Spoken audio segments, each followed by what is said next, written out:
Alors, bonjour à tous, ici c'est Elena, votre coach. Alors aujourd'hui, j'ai le plaisir de faire une nouvelle interview avec une invitée exceptionnelle. Exceptionnelle parce que Christine Morlaix, donc tu es la première conférencière à avoir été reconnue professionnellement par les Américains. Tu es également négociatrice internationale et créatrice de liens sociaux et tu es également donc formatrice à la prise de parole en public. C'est bien Oui, ça, Christine? c'est ça. Maintenant, ça va bien au-delà de la formation à la prise de parole, parce que quand on veut être conférencier, il y a 5% de compétences en prise de parole et 98% de marketing. D'accord.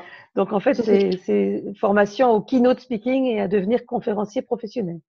Donc, un conférencier professionnel, c'est quelqu'un qui est payé pour parler, hein, qui est rémunéré pour partager son expertise. Super. Eh bien déjà, donc tu réponds déjà à des questions que je pouvais me poser.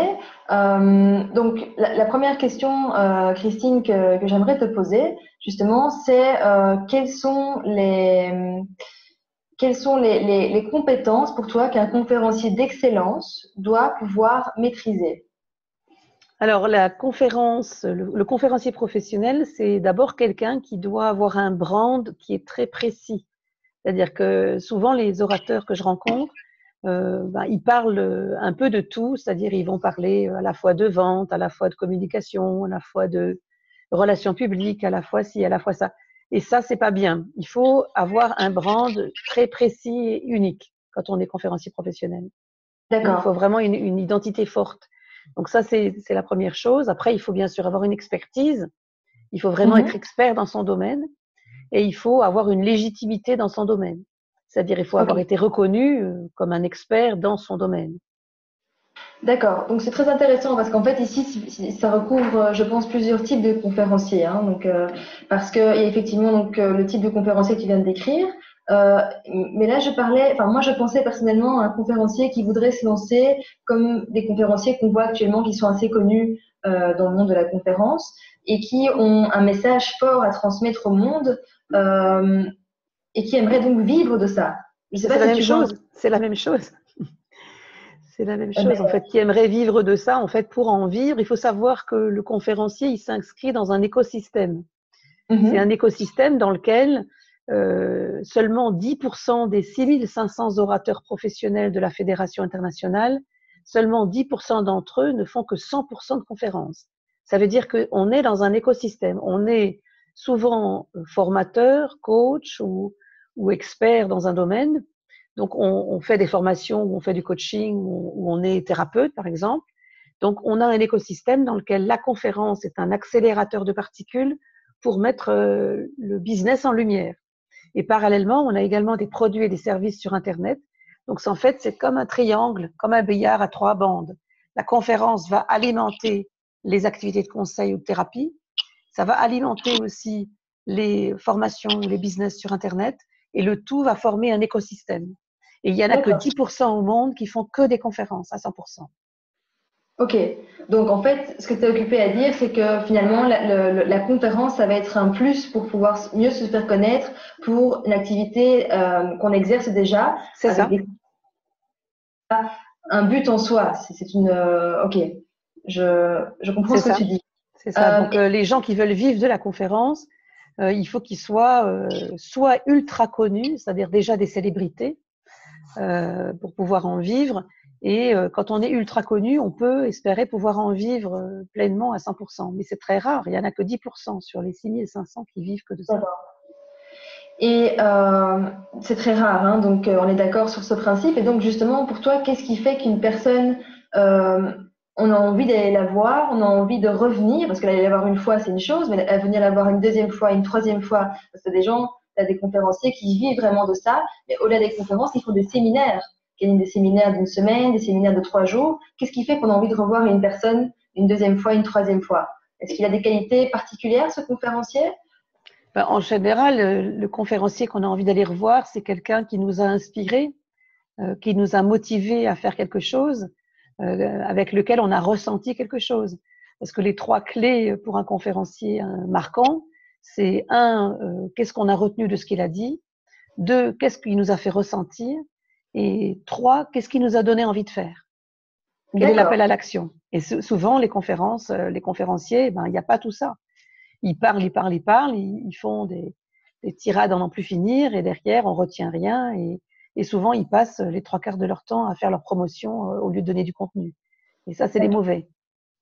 Et donc, il y a une méthode à suivre, est-ce qu'il y a une méthode à suivre, justement, des techniques à suivre pour pouvoir Oui, oui, il y a des techniques. finalement Il y a des techniques. Alors, attends, je suis en train d'essayer de voir pour pouvoir partager mon écran. Parce que là, alors, on peut aussi partager l'écran et faire en sorte que ce soit filmé sur Internet. D'accord. Donc, hop. Donc là, je vais partager mon écran avec toi. Comme ça, je vais pouvoir te montrer.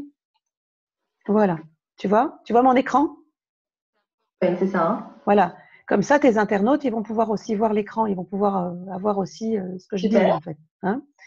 Donc, le métier de conférencier, bien sûr, c'est parler en public, c'est savoir se marketer, c'est ce que j'ai dit, c'est avoir des produits dérivés, donc soit des produits de formation ou des produits de thérapie, c'est pour les thérapeutes, ou du coaching, et puis soit des produits sur Internet. Donc, il peut y avoir les deux, en ligne ou en face à face. Et la conférence permet de mettre l'accent sur les deux, en fait, pour créer, en fait, le fameux billard à 3 bandes. Ok. Et puis derrière, il faut aussi avoir une stratégie sur le long terme. OK? D'accord. Donc ensuite, là, tu vois le petit vélo. Laisse Donc, continuer. le petit vélo, c'est… Voilà, donc pour un conférencier, il faut qu'il soit enthousiasmant. Il faut qu'il ait des vraies compétences, effectivement, en prise de parole, qu'il soit un leader, en fait, que ce soit quelqu'un de charismatique. Et puis, c'est quelqu'un qui doit laisser un impact. Et pour laisser un impact, il faut qu'il apporte du contenu de valeur, que les gens se souviennent du contenu. Mais c'est quoi des contenus de valeur au final? Je te donne Du un contenu de exemple. valeur, c'est quelque chose qui permet aux gens d'apprendre quelque chose. C'est quelque chose qui laisse les gens dans une situation où ils ont eu l'impression d'avoir appris quelque chose. Ok.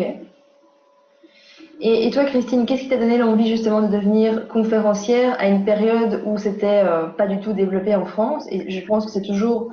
Arrête-moi si je me trompe. C'est plus développé que quand j'ai démarré. Quand j'ai démarré, moi j'ai démarré le métier au milieu des années 2000. J'étais déjà formatrice et coach, d'accord. Mais j'avais envie de donner une autre ressource, une autre dimension à ma carrière. Et donc je suis partie aux États-Unis parce que j'ai cherché sur Internet ici en France et dans les pays francophones, j'ai cherché des formations en langue française et j'ai rien trouvé.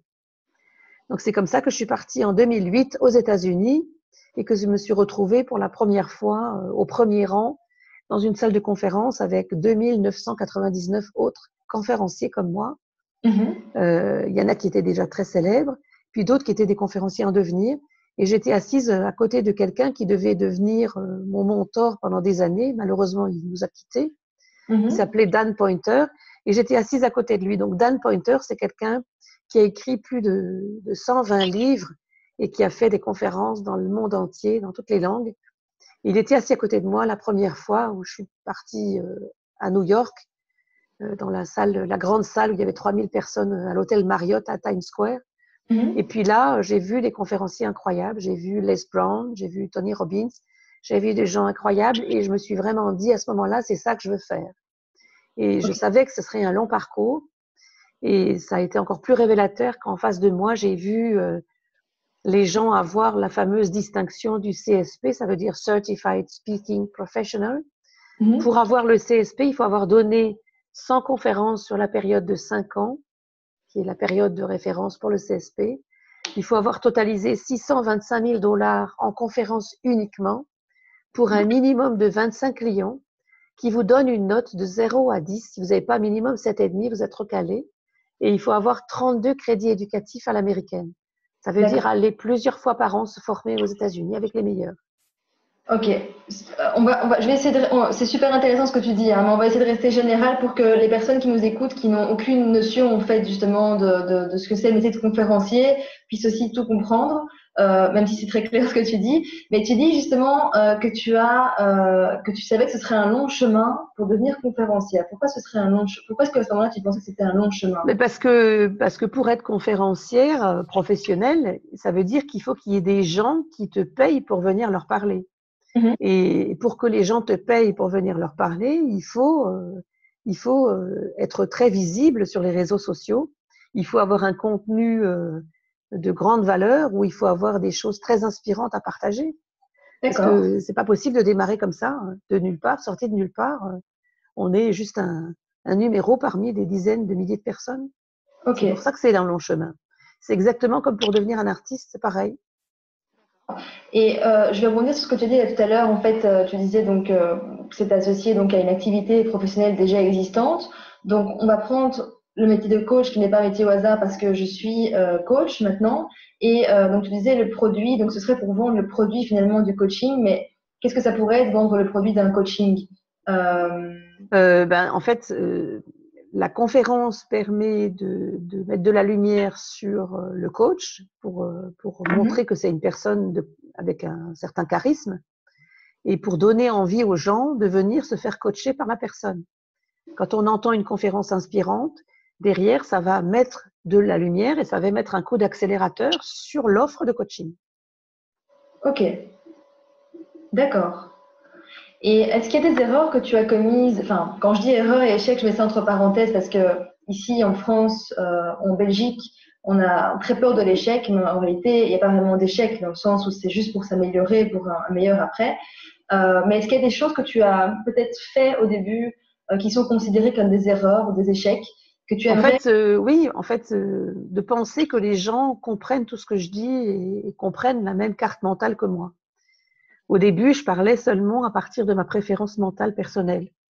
Et j'ai remarqué que je perdais des fois la moitié, voire les trois quarts de la salle, qui commençaient à regarder leur téléphone, qui commençaient à regarder autre chose, qui commençaient voir à sortir de la salle. Et je me suis aperçue en fait que la plupart des gens sont pareils. C'est-à-dire qu'on va parler selon nos propres préférences Mhm. et derrière, on va perdre une partie de la salle parce qu'on leur parle que, par exemple, en histoire personnelle, en métaphore. C'est comme ça que je parlais au début. Je parlais beaucoup avec des histoires personnelles, des photos de mes proches, en métaphore, etc. Et j'ai un style personnel qui fait partie de ma préférence personnelle. Mhm. Et j'avais totalement oublié, en fait, d'argumenter, en fait, mes données par des chiffres, par des statistiques, par des critères très concrets, par des recherches documentaires. Et du coup, je perdais une partie de la salle. Toutes les personnes qui s'intéressent aux chiffres, aux statistiques et qui veulent avoir des données sécurisées, documentaires, eh ben, je les perdais. Et ça, D'accord. c'est typiquement l'erreur qu'on peut commettre, c'est-à-dire de travailler uniquement dans sa typologie d'orateur. Ok. Christine, est-ce que tu penses que tu pourrais remettre l'écran d'avant pour que les gens puissent nous voir en plus grand? Parce que Alors, hop. en tout cas, moi, je te vois tout petit sur l'écran, donc ok, mais en tout cas, merci de partager cette expérience avec nous parce que c'est vrai que c'est intéressant. Effectivement, on ne parle pas, enfin, j'imagine, je suis pas encore conférencière connue, mais j'imagine qu'on ne parle pas comme on se parle maintenant face à un public. C'est tout un travail et les gens n'ont pas forcément idée quand ils viennent voir des conférenciers que c'est vraiment une préparation derrière. Il y Derrière. a 2 heures de travail pour 1 minute de conférence. D'accord. Ça, c'est le ratio moyen des conférenciers professionnels de la fédération. 2 Sans, heures par minute de conférence. sans compter que ça peut générer pour la plupart d'entre nous un certain stress qui est même un très grand stress, hein, puisque Ouais, c'est. le stress, ça se gère très bien. Il y a des techniques pour ça. C'est très Mhm. facile à gérer, en fait. Hein. Pour ceux que ça intéresse, il suffit d'aller voir sur la chaîne YouTube. Hein. Il y a plein de vidéos sur ma chaîne, et Mhm. notamment la dernière que j'ai publiée, qui est une vidéo sur les 4 typologies d'orateurs. Si vous voulez découvrir en fait votre style personnel, la typologie à laquelle vous appartenez prioritairement, sachant qu'on n'est pas ou tout l'un ou tout l'autre, hein, on est un petit peu des 4, mais c'est Mhm. intéressant d'aller observer quelle est sa typologie personnelle, de façon à pouvoir savoir comment est-ce qu'on peut devenir son pire ennemi. D'accord. Ok. C'est intéressant. Et puis finalement, on fera aussi des erreurs au début, entre guillemets des erreurs qui nous permettra de nous améliorer sur le chemin. qui sont quelque part inévitables. On peut pas être aussi bon après des années de pratique, j'imagine, que quand on commence au début. C'est sûr, c'est sûr. Mais il faut commencer par un démarrage. Hein. Voilà. Bien sûr. Sur la chaîne, il y a également pas mal de vidéos sur comment démarrer comme conférencier. Je donne beaucoup de conseils aussi Ok. en ligne sur comment démarrer le métier en fait. Donc sur ta chaîne Christine Morlaix sur YouTube. Oui, YouTube, ouais, YouTube/Christine Morlaix, vous allez trouver. Morlaix comme Chevrolet avec le T. D'accord, on peut retrouver tout ça. Ok. Donc, on a quand même pas mal de choses déjà. Et ok, donc tu t'es réveillé un matin, tu t'es dit je vais amener une autre dimension à ma carrière. Et Mais en pourquoi fait, pas? je surfais, c'était au mois de juin 2008, je surfais sur Internet et j'avais envie vraiment de donner une nouvelle dimension à ma vie professionnelle. J'avais fait le tour de mon métier, comme beaucoup de gens, en D'accord. milieu de vie, à 45 ans. Et puis, je suis partie 2 mois plus tard. Donc, en surfant, je suis tombée sur un petit groupe de personnes qui qui avaient décidé de partir aux États-Unis pour aller voir qu'est-ce que c'était que le métier de conférencier professionnel. Et je suis partie avec eux début août, le 1er août exactement 2008. Et c'est comme ça que je me suis retrouvée le 2 août avec 3000 personnes à côté de Dan Pointer, qui devait devenir vraiment la personne qui a changé ma vie, en fait, puisque c'est vraiment lui qui m'a mis le pied à l'étrier. Mhm. Et donc, à l'heure actuelle, d'après toi, il y a moyen quand même de bien développer ça en France, en Belgique, en Europe, malgré que c'est évidemment beaucoup plus connu aux États-Unis et beaucoup plus dans les mœurs. Oui, bien sûr, il faut développer, il faut démarrer par un début. Mais d'abord, il faut avoir, comme je l'ai dit tout à l'heure, il faut avoir vraiment un contenu de valeur. Et surtout, il faut savoir ouvrir une conférence, il faut savoir créer un développement dans une conférence, soigner les transitions et puis avoir une conclusion très impactante. Et ça, c'est souvent là où les gens ne savent pas faire, en fait. Comment D'accord. bien ouvrir une conférence, comment créer des transitions qui tiennent bien la route et comment laisser une trace indélébile dans les mémoires. Donc, est-ce que bien ouvrir une conférence, c'est arriver de manière dynamique sur scène, comme tu vois des fois, il y a des Entre autres, mais c'est pas que ça. Il y a plein d'autres, il y a plein d'autres éléments pour démarrer une conférence. Pour Mhm. ouvrir une conférence, il y a plusieurs façons de faire. Hein. On peut raconter une histoire très courte qui va aboutir à une chute qui va être le point clé du keynote, hein, de la keynote de la conférence. Mhm. Après, il peut y avoir une citation inspirante ou un fait ou une statistique. Hein. Moi, par exemple, ma conférence sur les bons négociateurs obtiennent tout ce qu'ils désirent, je démarre par 99% des négociateurs échouent en négociation pour 3 raisons. 1, parce qu'ils savent pas ce qu'ils veulent. 2, parce qu'ils osent pas demander. 3, parce qu'ils se font un scénario dans leur tête dans lequel ils sont déjà en échec et du coup, ils donnent pas. Hein. Mhm. Donc, vous voyez, c'est vraiment, il faut tout de suite rentrer dans le sujet avec quelque chose de très concret. Et c'est ce que font pas les gens souvent. La mauvaise chose à faire, c'est arriver sur scène. Enfin, on n'appelle pas ça une scène dans notre métier, on appelle ça une plateforme. Ok. Donc, c'est arriver sur la plateforme et dire bonjour, je m'appelle Hélène Carlier, je suis très content d'être là avec vous. Et ça, c'est des bullshit. Tout le monde s'en moque. Il faut Je surtout pas sais. faire ça. C'est le truc à pas faire. Et c'est souvent ce que font les gens, malheureusement. Non, ce qu'il faut faire D'accord. quand on est professionnel, c'est se faire présenter par quelqu'un qui va vous mettre en valeur et ensuite arriver directement sur la plateforme en attaquant vraiment tout de suite le sujet, en donnant un fait, une statistique, une citation ou en racontant une histoire qui va aboutir au point clé de la keynote. Ok. Et là, je pense aux personnes qui ont vraiment peur de passer le pas de parler en public, parce que c'est vrai qu'au tout début, en tout cas, quand on commence à le faire, la, la peur s'amoindrit, si je peux dire ça comme ça, avec la pratique, mais donc le faire quand même, quoi. Même si au final, Oui, en fait, ce qu'il faut faire pour arriver à maîtriser la peur, c'est très simple. Le cerveau, il va nous embêter pendant les 3 premières minutes. C'est-à-dire que pendant 3 minutes, on a potentiellement le stress qui peut nous faire aller vers le trou noir. Et le bon moyen de contrer ça, c'est déjà de respirer correctement avant de monter sur la plateforme et puis Mhm. surtout d'apprendre l'intro par cœur. C'est extrêmement important d'apprendre son introduction par cœur, de façon à pouvoir, comme un virtuose de la musique qui jouerait une partition de Mozart, il connaît sa partition par cœur. Et c'est seulement quand il la connaît par cœur qu'il peut amener quelque chose de lui, de personnel. D'accord. Ok. Et alors pour conclure l'interview, parce que tu as quand même déjà donné pas mal de clés, donc là tu as parlé de l'entrée sur scène, mais pour la sortie de scène alors, qu'est-ce qui... Pour la sortie de scène, c'est pareil. Il faut connaître sa conclusion par cœur. fait. Et il faut générer un appel à l'action. C'est souvent ce que font pas les gens non plus. C'est-à-dire qu'en fait, pour donner envie aux gens de vous revoir, il faut générer un appel à l'action vis-à-vis de la salle.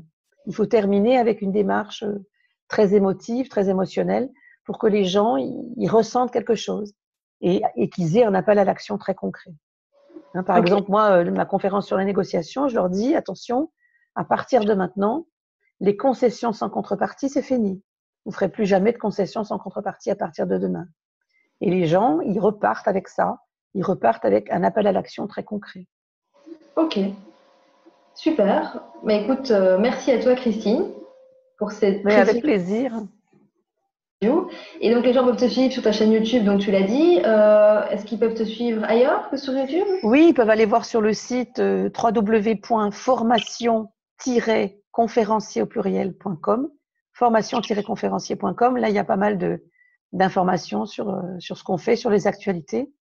Et puis, bien sûr, aller sur les chaînes YouTube et puis sur les réseaux sociaux, sur LinkedIn et puis sur Facebook, bien sûr, devenir conférencier.